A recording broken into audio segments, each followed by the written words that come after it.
Greetings of the day. So this one is on listening part C. Okay.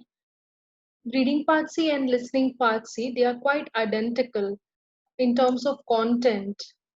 The content that you get for both listening part C and reading part C is quite identical, as well as the question. So listening part C is also about abstract facts, okay, because the conversation or the extract that you have a total of 2 extracts, and they could be either an interview or presentation. This is more popularly known as podcast if you wish to practice more on these kind of conversations. This is popularly known as podcast. So here also you have an aspect of podcast, and each one of them would be lasting for around 5 minutes. You get 6 questions from each of them. That means a total of 12 questions in listening part C. Now, obviously, why that person is being interviewed or why that person is going to give the presentation is because they might be involved in the recent study or in the recent research or experiments or trials, and then when when they are done with it, they might be interviewed or they might be questioned on their experience of being involved in such a research. So basically what would happen is here in this interview or the presentation, those speakers will be discussing their viewpoint or their experience related to a particular situation. And therefore the question types that you have here in listening part C is also opinion and attitude.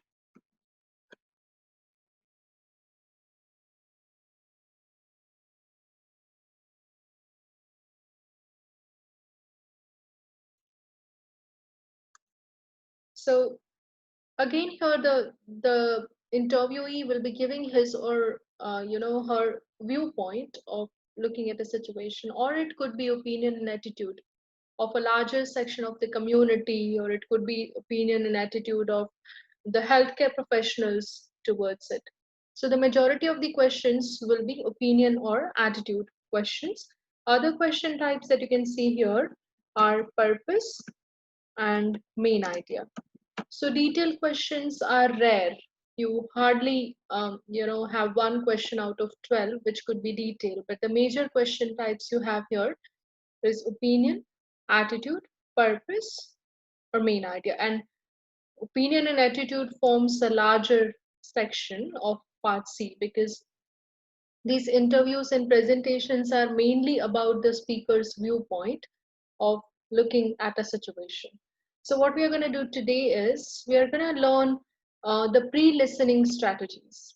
Okay, because in listening, once the audio has started, you can't pause it, you can't rewind it, you can't play it again, you can't slow it down. So it is just once that you hear, and therefore, in all the listening tests, your pre-listening plays an important role. So we are going to do 2 extracts in total today. This is a test 1 from the classroom section. We are going to do 2 extracts. One is interview and the other one is presentation. We'll do presentation first. Now, what is the difference between interview and presentation? So the term itself tells you interview. That means there will be one interviewee and the interviewer. Whereas in presentation, there will be just one presentee, one person presenting it. So for 2 reasons, interviews can be easier, and similarly for 2 reasons, presentations can be challenging. One reason is there's just one speaker. So you yourself may recognize this fact that if you have to speak alone on a given topic, your pace will be faster. Yes, you will be speaking at a faster rate because you're not waiting for the other person to respond to it and then think and then again give another viewpoint there. You just have to speak on a given topic. So Presentations will have one speaker, and therefore this monologues will be faster in terms of the pace as compared to the interview. Another challenge you have is you will have a total of 6 questions and there will be no pause, right? In listening part C, all 6 questions will come at a stretch. So there will be no pause. Now, in that situation, identifying when the speaker moves from one question to other can be challenging in presentation. In interview, what happens is after each sub point, the interviewer asks question. So you get to know that now they are going to talk about the next question, which is not clearly, said in the presentation. There will be just one speaker. So when they move to the next question, that's another challenge. So we are going to learn all those things. How do we um, understand that the speaker is moving to the next question? How do we cope up with the speed of the speaker? Okay, and what preparation we should do before the audio has started.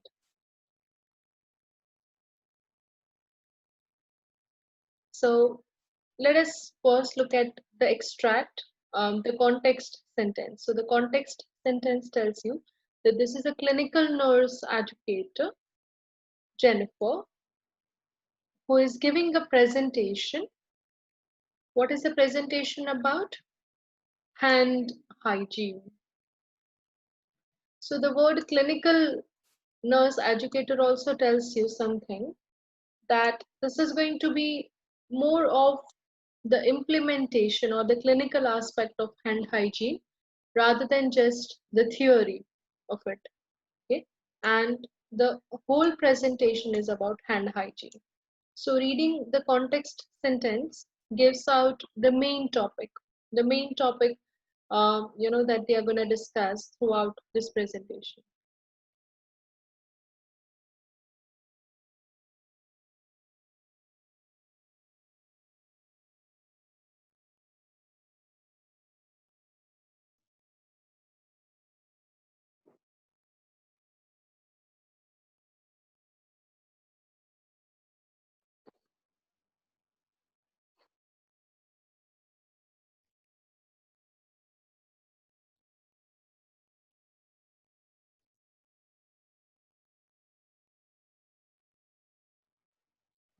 So once you have understood the main topic, the next thing you do is you go on to the question and you try and analyze the subtopic, because there will be 6 questions, which means there will be 6 different subtopics which they would talk about. So each question will be on a different subtopic. So what you do in pre-listening time is you try and identify the subtopic of that question, and then you go on to predict what would they talk about in this part of the conversation. And this is the reason why for listening part C you get 90 seconds time before the audio starts. So 90 seconds is almost 1.5 minute. Okay? And that's fair enough time for you to read the question and predict things. So underlining is not a mechanical process. You actually have to think about the topics being discussed there. So here, if you see, it says, what surprises Jennifer about the issue of hand hygiene routines. So this issue word tells you a lot, right? It gives you a clear message that this presentation is not simply about it is not simply about the the hand hygiene or its advantages or disadvantages. This appears to be more related to what are the practical issues probably that we have related to hand hygiene. Right? So this could be probably the subtopic of this question. Now look at the answer choices. Okay. Now this happens to be the first part of her presentation. That means she would definitely go on to give some insight into, what hand hygiene is or why it is important. But your focus is not those things. Remember here also, when you have to identify someone's opinion or attitude, you should be able to differentiate between fact and opinion. So she may give out factual information about hand hygiene, okay? But your focus is not the factual information. Your focus is which area surprises her, or what issue about the hand hygiene surprises her. So that's your focus. Now, while you look at the answer choices, you try and identify the keywords from the answer choices. So, what are the usual keywords that you look for? Right? The usual keywords are, most of the time, if you pay attention to the negative words, they would be keywords. So, it's important to highlight negative words from the answer choices. So, here you have this word, neglecting them. Okay? Range of conditions that can result from neglecting them. So, them here refers to hand hygiene. So, is it something that surprises her? Then, attitude of many healthcare staff towards them. Now, here it is issue. So, you definitely know that this is not going to be, if this is the correct answer, definitely the healthcare staff may not have a very positive attitude because this is issue that they are talking about. And variation in policies. So, variation has both positive and negative connotation, but when you talk about policies, standards, statistics, results of the study, then variation becomes negative word, right? Because it gives out a message that it was not a standard one. It varies depending on place to place, or depending on country to country. So variation is also negative word here. So we have decoded the whole question and the whole all three answer choices as well, and we have got some idea as to what all topics would she describe here. She might initially describe how hand hygiene is helpful in preventing range of conditions, and then she might start talking about what are the issues that we have, and amongst those issues, which one surprises her. So surprises her. Yes. Now, if a person is surprised, you can sense it from their tone. Yes. So one key that I have here is to see where her tone changes when she speaks. And another key I have is the word choices, the vocabulary that she chooses, right? That would indicate surprises, or that she's surprised about it. Similarly, let us look at the second question. The second question is about,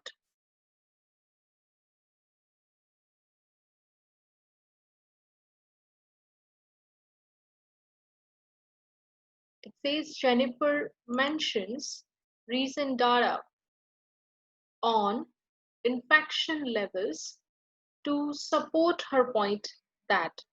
So this is typically purpose question. Okay, it is already given that she is going to talk about some data that she has on infection level. Now you have to find out what point is she trying to prove with the help of this data. Let me give you one example. Okay? For example, if I start saying that malaria is one of the most common infectious diseases in developing countries, causing or being, or you can also say, responsible for many deaths. And then I go on to say that in sub-Saharan Africa, okay, 10,000 people die due to malaria in the period of 6 months. So here I'm giving out the statistics of sub-Saharan Africa. But what point am I trying to prove is not just about sub-Saharan Africa. My point is the death rate in developing countries. So whenever you have a purpose question, you don't go for the data for which or the data that are given. You go for why those data are used or what is the purpose of using those data. What point is the speaker trying to prove? So here also it is in a similar way. Why is she using the data? But what point is she trying to prove? Again, you go for negative words. So if you look at option A, it says there appears to be complacency within the health sector. Any idea what does this word complacency mean? Have you heard the word complacent, complacency? What does it mean?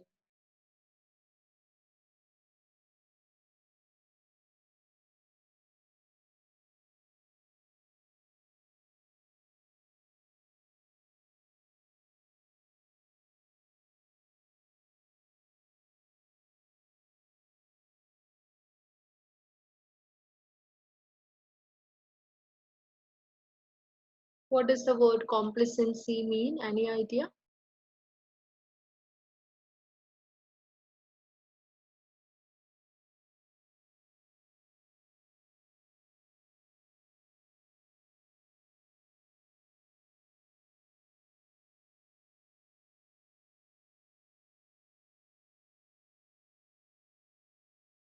Uh, yeah, complacency means self-satisfaction. You are kind of, okay with how the situation is, and you don't feel the need to change the situation. Kind of, in Hindi we refer to it as chalta hai attitude. Like you're not, seeing any need to change things, and you're not willing to change things. So in that terms, complacency is a negative word. Okay, it's kind of negative attitude that the health sector has towards it.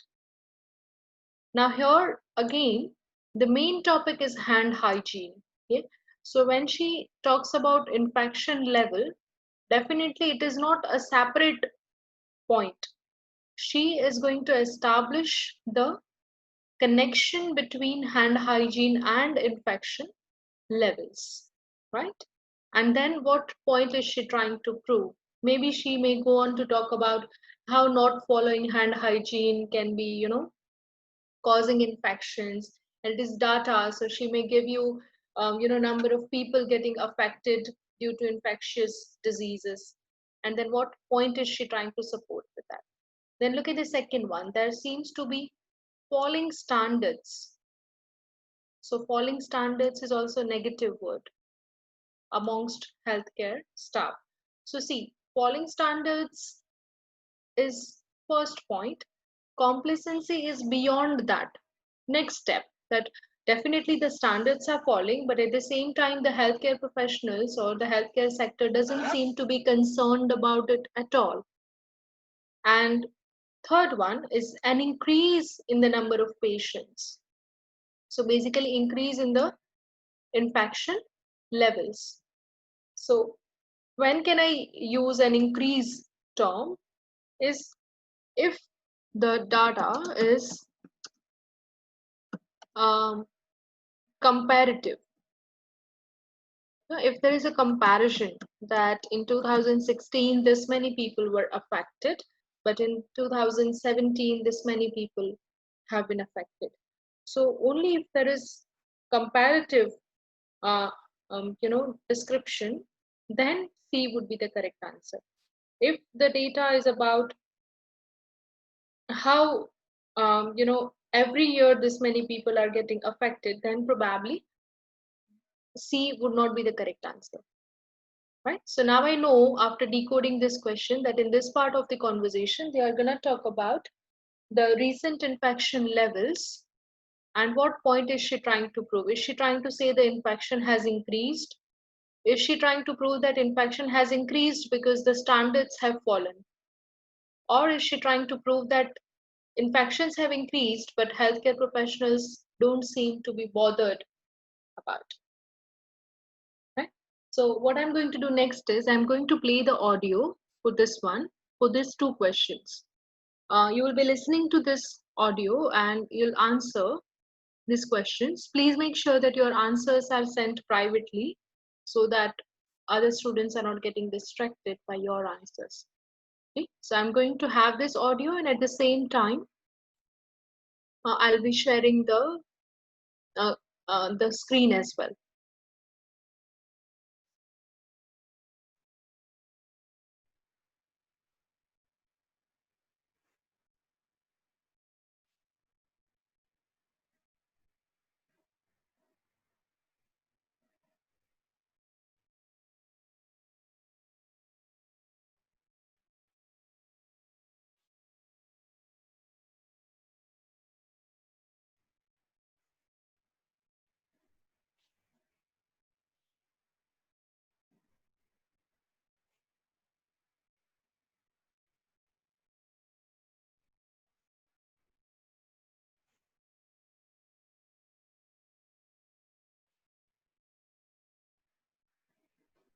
I'm a clinical nurse educator, and I'm here today to talk about something very familiar to us all. It's a routine that can potentially save numerous lives, and one that we've all been taught since we were toddlers: hand hygiene. This is described by many healthcare workers as possibly the single most important tool in preventing the development of healthcare associated infections between patients. Infections such as Staphylococcus aureus, Clostridium difficile, MRSA, and gram-negative bacteria. Most hospitals have strict policies and guidelines that we must all abide by. So if it's so important, why do we continue to see such an underutilisation of such a basic practice? Why don't we follow the procedures that should already be ingrained? This, unfortunately, has proven difficult to determine. Let's first put things into perspective with new data from the Centers for Disease Control and Prevention in the USA, which found that 1 in 25 patients acquires a healthcare-associated infection during their hospital care. Now, for whatever reason, this figure doesn't tend to set off any real alarm bells in people. But that adds up to about 700,000 infections a year. A little more alarming. The clincher, however, is of those, 75,000 patients die from their infections. That's an incredible number, and one that should shock anyone hearing it, because it's a number that quite often reflects human neglect and forgetfulness.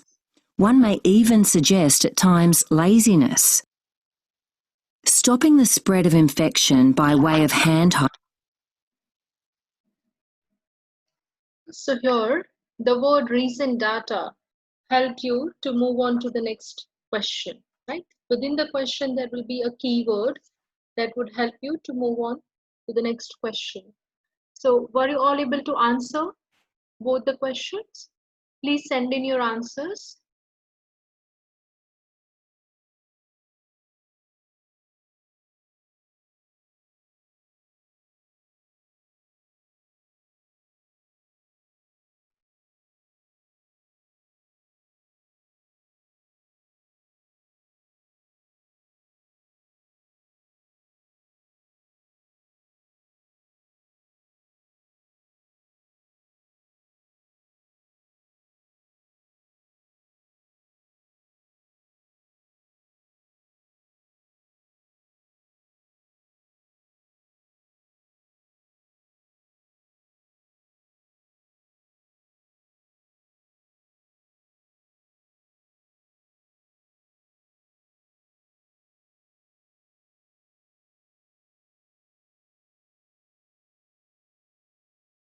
Okay, So I can see that almost everyone has gone for B in the first one. So that is true, it is correct, because she clearly mentioned that if it is so important, why do we see such an underutilization of such a basic practice, right? And although she did talk about various infections that can be prevented, that was mainly used to highlight how, I'll just bring on script to help you understand.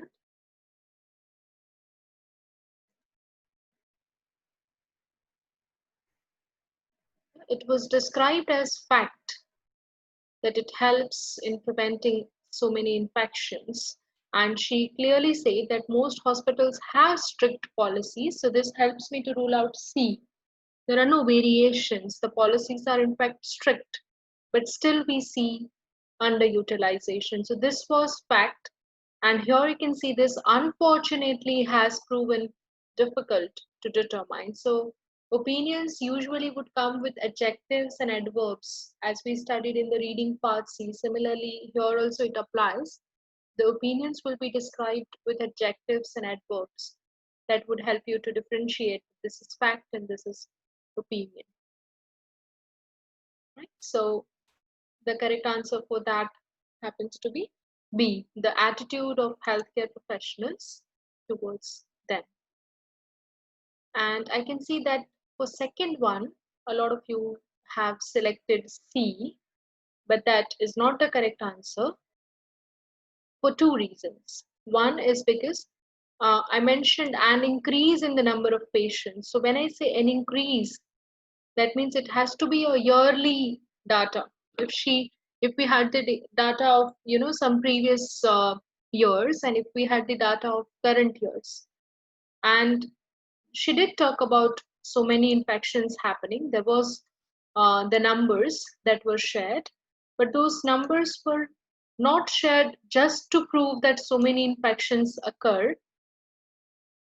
What point she was trying to make here is, see, the listening part C is more about understanding the speaker's kind of inferential meaning, kind of understanding, what they are thinking at the moment when they are speaking this, picking up the hidden meaning of what they're trying to convey. So they did use the data. She did say that 700,000 infections happen a year. So that was every year. There was no comparison of how previously they were less and now they are more infections. If that was there, then you could have said an increase in number. Here she was giving data of every year. And then it is alarming, but still, this figure doesn't tend to set off any alarm bells in people. So she was using this data, she was saying that even if there are so many infections, still we are not alarmed about it. And again, when she talked about the death, she said, that's an incredible number, and that should shock anyone hearing it because it is a number that reflects human neglect and forgetfulness. So, this also tells you that she is giving out this number to show how human neglect and forgetfulness is resulting in so many infections and deaths. So, the purpose why she was using this is trying to show that how healthcare professionals are negligent towards these numbers. So, complacency, A, is the correct answer here. There appears to be complacency within the health sector. So C is ruled out for two reasons. An increase. If it was about increase, then there should be comparison. There is no comparison. Simply the data of each year is given. Two, the purpose why she was mentioning this data is not just to show that so many people are getting affected. She was trying to prove that even if so many people are getting affected, still it is not alarming the health sector. Okay. And this data reflects human neglect and forgetfulness. So the point she was trying to make is complacency within the health sector. Forgetfulness and human neglect may also, drag us towards this falling standards among healthcare staff. But then she went beyond it. She said that even though we have so many infections, it doesn't set any alarm bell. That means the healthcare sector is still not, paying attention to this in spite of having so many infections, right? So this is the main challenge in listening part C, where you can't straight away go by one answer choice because you heard something about it. You are gonna hear something about each option. There will be something about all three options there. But you have to actually identify why all those things are being said. What is the ultimate point that they are trying to make? Again, the good summary of that 1 minute conversation, or maybe 50 to 55 minutes, 50 to 55 seconds conversation. So let us do more practice for this using the same strategy, for next two questions. Again, here we'll have to keep in mind the keyword from the question that would help us to move on to the next question. So Jennifer suggests that the concept that hand hygiene can prevent infections suggests, that means her opinion about this concept that hand hygiene can prevent infections. So I have to hear about her opinion on this. Again, we would underline the negative words from the answer choice. Has been weakened. So weakened is a negative word. Why? Due to new technology. So here she would be discussing probably, when we saw in the beginning that people are not following the hand hygiene as much as it should be. So here maybe she would go on to discuss the reasons. So if she blames technology for it, then A could be the correct answer. Then has long been accepted as essential to good healthcare practice. So is she trying to give out history? It has long been accepted. Has long been means it is there for years and years or decades. It's not something new. So if she goes on to give out history about how hand hygiene evolved and how it is there for so many years, then this could be the correct answer. And more readily acknowledged. So here there is a comparison of how important the hand hygiene is for some branches and not for others.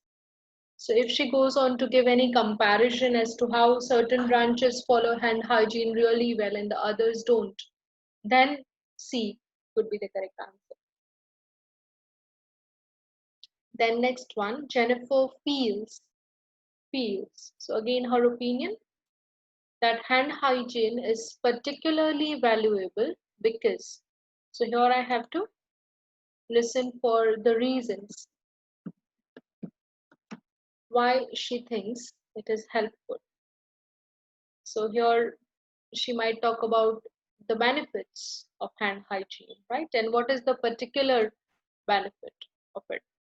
So it can be easily embedded in an individual's behavior, easily.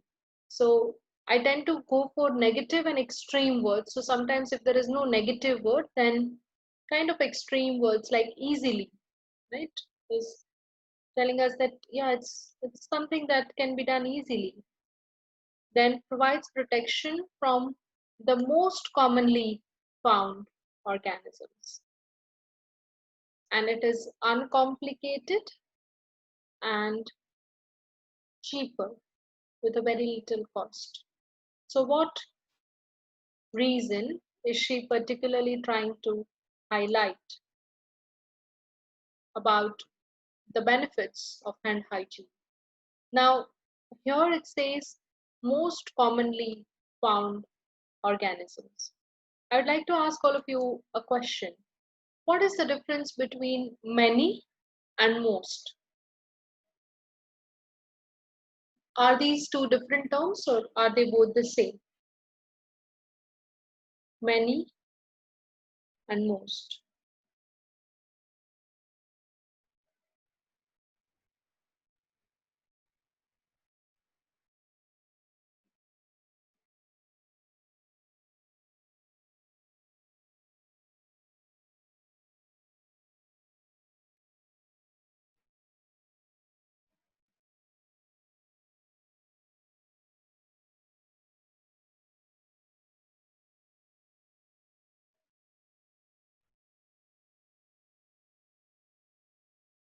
Are they both the same term?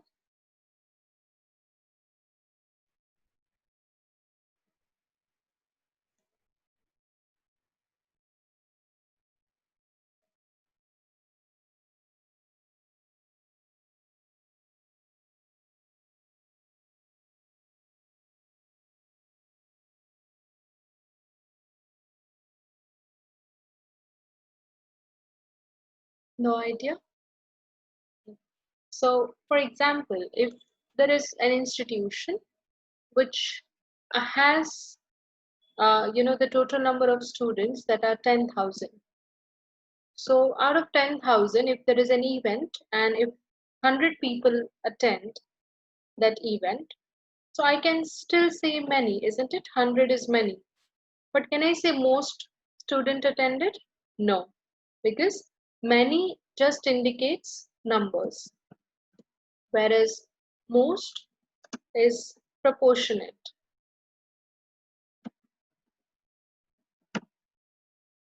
So depending on how much you have total, out of that you can say most. So out of 10,000, if 7,000 attend, then I can say most. But even if 100 attend, which is hardly 1% of the total number, I can still say many students. So that's the difference between many and most. Okay. So here it says most commonly found organisms. So if there are many organisms, it may happen that may be many organisms, but they are not the most commonly found ones. So if she says most commonly found organisms, then or something similar to that, majority of them, or then similar kind of words she uses, then probably this is the correct answer. And this is uncomplicated and little cost. So now I'll play for these two questions and then we'll move on to the discussion of this.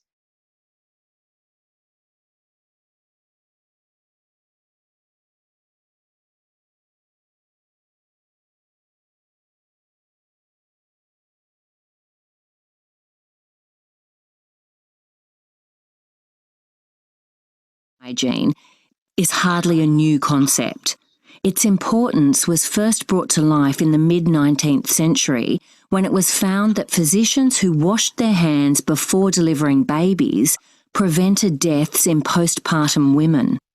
Such an idea was initially ridiculed, as most new theories are. But even now, after centuries of knowledge, it seems to me we're still, in many ways, ridiculing it by simply overlooking this basic practice. In stopping the spread of infection, even the most advanced healthcare is of little use if the basic principles of hand hygiene are neglected.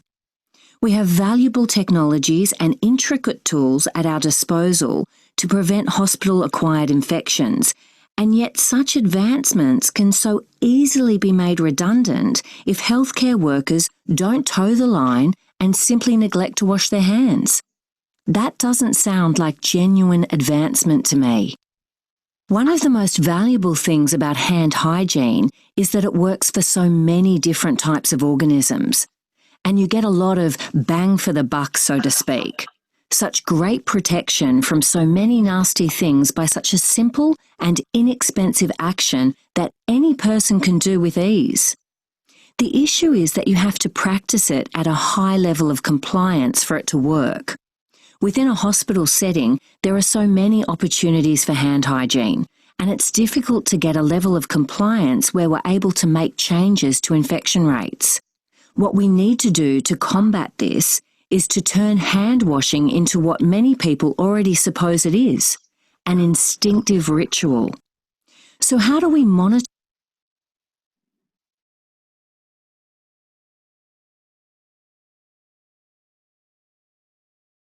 Type in your answers.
How about other students? Could you not attempt? Could you not select the answer choice? Did you lose the connection with, or did you just, lose your concentration?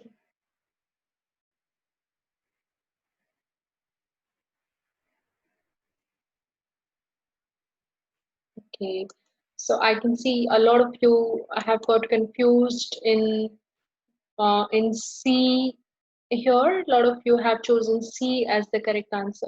But was there any comparison? Let me bring in the transcript. There was no comparison as such. She just used one sentence where she said that some physicians who washed their hands could reduce the deaths in postpartum women. But that was something she was explaining about mid 19th century. And then she did not say that however the other areas neglected it. No, right from the beginning she said that it was neglected. Okay, but it is acknowledged. We knew that it is helpful. Yes, because here she said that it is hardly a new concept. So it is not a new concept, and its importance was brought to attention even in the mid 19th century. And then technology, that was also quite catchy option. So she did talk about technology, but she did not blame technology to be the responsible factor for reduction in the hand hygiene principles, because she was in fact saying that even if you have the valuable technology, it is of no use. Okay, even the most advanced healthcare is of little use. So this is quite common. You will see that listening part C, the negatives would not straight away come as negative. Okay, they might use words like seldom, little, hardly. So all these words also mean no or almost no. So it is not a new concept. It is of no use. So if they straight away give you the no, then it becomes quite, biased. So instead of that, they would use hardly, seldom, rarely, little, few. But that also means a very small proportion, or that goes into extreme negative. Okay? So C is not the correct answer because there is no comparison that there are some branches who accept it and the other branches don't. No, that's not the correct answer.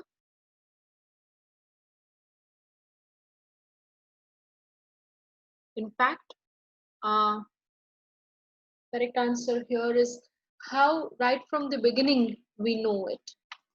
How it is known right from the beginning. So B is the correct answer. Has long been acknowledged. We know about the importance of it since long. It's not a new concept. So B is the correct answer. for 39. And for 40, yeah, a lot of you could get correct answer for 40, which is C, but some of you have also gone with B, most commonly found organisms. Again, here, as I discussed, she explained that many organisms, not most commonly ones. She said that basically the point that she was trying to highlight is you get a lot of bang for the buck. So that was about the cost. Okay, and it provides great protection from so many nasty things, and it is such a simple and inexpensive. So simple and inexpensive tells you with a very little cost and uncomplicated. And then she did talk about different types of organisms, but again, so many. So it does not necessarily mean that many would include most commonly found organisms. So she did not talk about what are the common infections at all. She simply told many organisms. So that helps me to rule out B. And she clearly said that this is difficult to get into the practice. That level of compliance within a hospital setting, there are so many opportunities, but it is difficult to get to a level of compliance. So it cannot be easily embedded. We need to embed, she said that we need to make it an instinctive ritual, but it is not that easy. It's going to be difficult to reach to that level of compliance. So correct answer there is C, uncomplicated, and it comes at a very little cost. So here you can't simply go with just one or two words. Like this was very common, commonly found organisms. She said many organisms, but you can't just go with one word. Again, she did talk about habitual behavior, but not easily. She said it is difficult to get that level of compliance. Okay. Now, next two questions. So here she says, what problem does Jennifer identify with the direct observation as a method of monitoring hand hygiene? So now you know that in the previous, this is entirely one single presentation. So it is interlinked. So the previous part of the conversation, she highlighted that it's really difficult to get that level of compliance. So if you wanted to see how much is the compliance, if you wanted to monitor, how would you monitor? Compliance means how strictly or how sincerely people are following your advice. So here it is about the compliance of healthcare professionals, because hand hygiene, when it comes to its practical usage, it is about how healthcare professionals are, or how sincerely the healthcare professionals are following hand hygiene. Now if you wanted to monitor, okay, one way is to monitor through direct observation. Go into the wards and see if people are washing hands or not. So we can expect that in this part of the conversation, she is going to explain what is the problem. So maybe she would here explain an experiment or a study that they did, okay, where direct observation was used as a method to monitor hand hygiene, and then she may explain what problem did they face if they used direct observation, which means one person was there in the wards and who was directly observing the staff if they were washing their hands or not. So this is what I have to do, prediction from the question. So what are the answer choices? Observers, so the one who are observing the compliance, can make subjective judgments. That means they are biased, their judgments are biased. Then presence of observer can influence staff behavior. So observers are not biased, but staff's behavior is getting affected because of observers. And we know this happens very commonly. And observers may not always provide a good model. So, what is the problem? Is it the observer that is the problem? Then you can have either A or B. If the observers make biased judgment, then A. If they don't provide good model, C. But if observers are not the problem, but the staff's behavior changes because of observers, then it could be B. Look at the next question. Jennifer mentions car seat belts. To underline means to highlight her point that. So this is also a purpose question. Okay? Because her main topic here is hand hygiene, but she is using the example of car seat belt. And you have to find out what point is she trying to make while she compares car seat belts with the hand hygiene.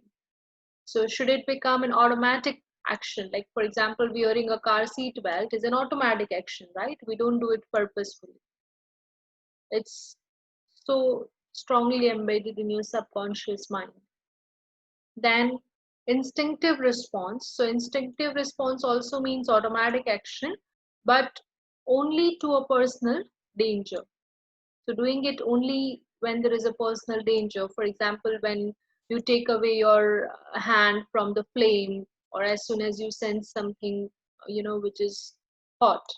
So that is the typical example of instinctive response to personal danger, and needs to be a conscious decision.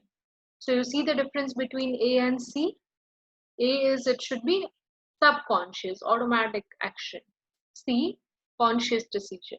Whereas B, only when there is personal danger. So this kind of analysis you will have to do. In the beginning, it may take you some time to predict, okay? But as you practice more tests, or as you listen to more podcasts on YouTube or on different health related websites, this prediction skill would improve for sure. So now I'm going to play the conversation for these two questions. Listen to it carefully and go for the answer choice that best summarizes the whole 1 minute conversation. Okay, here you go. To people in a healthcare setting without hovering and interfering. The gold standard in monitoring hand hygiene compliance is direct observation. But the reliability of this method to measure true, actual compliance is questionable.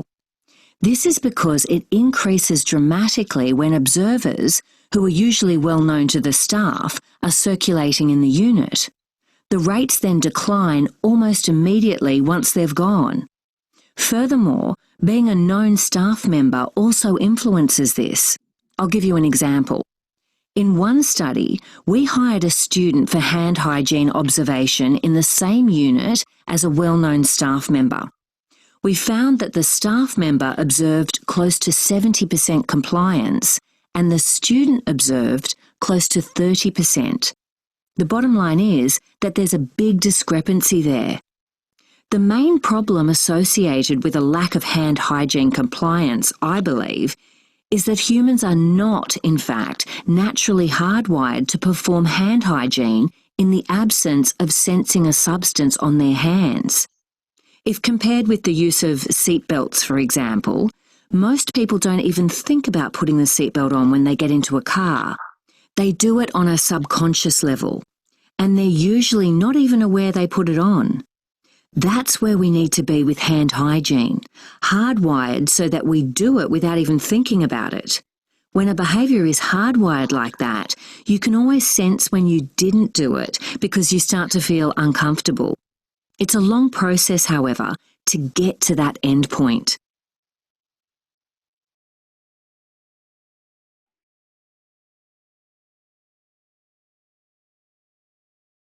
Type in your responses.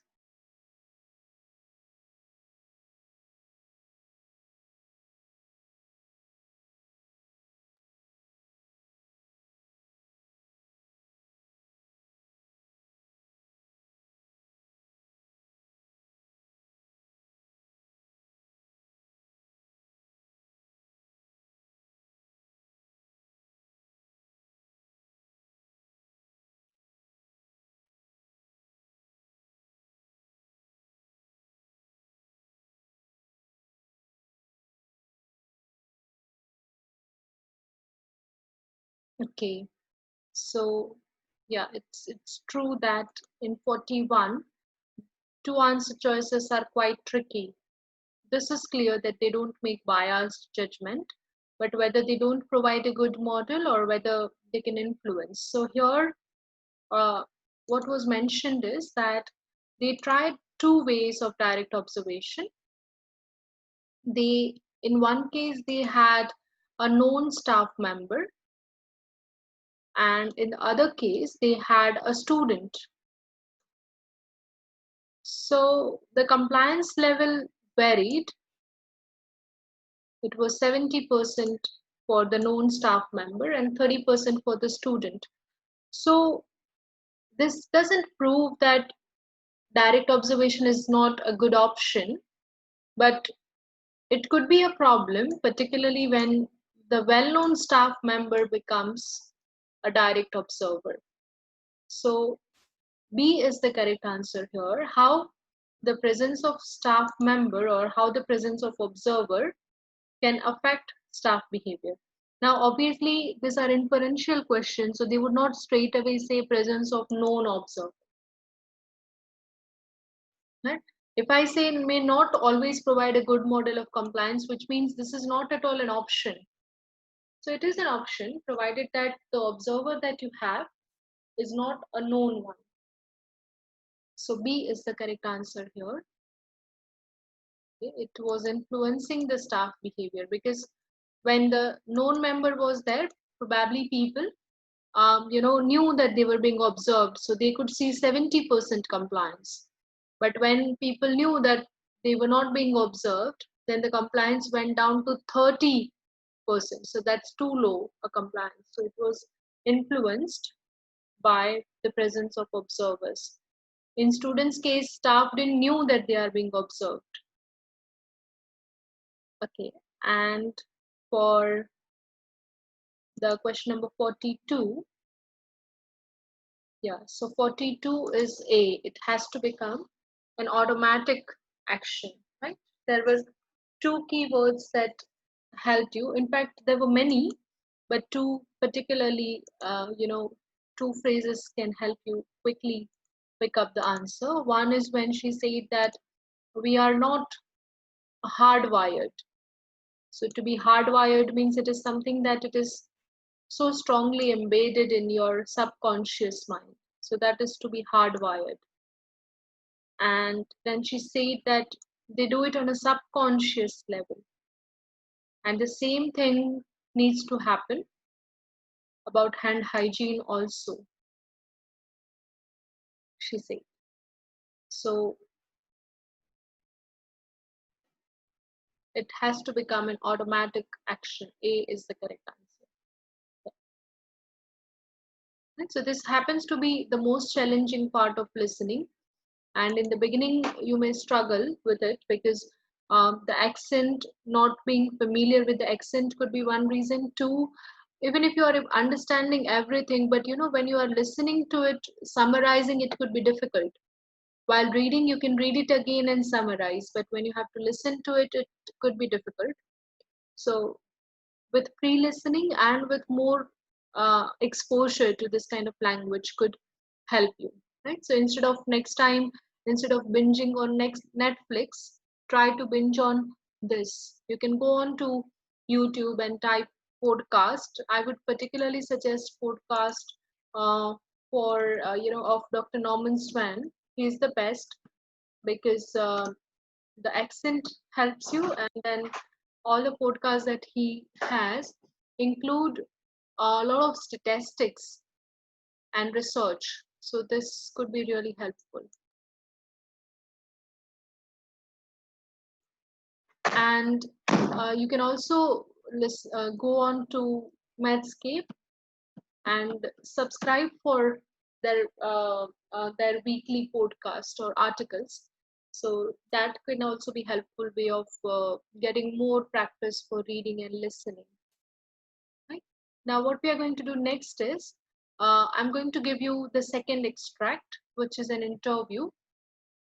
And this time, everything would be done by you. The pre listening task, identifying the question, identifying the answer choices, predicting what may be involved in that question. Okay.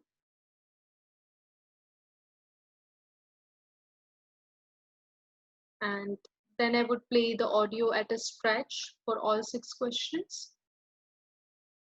So let me get the all the questions on screen.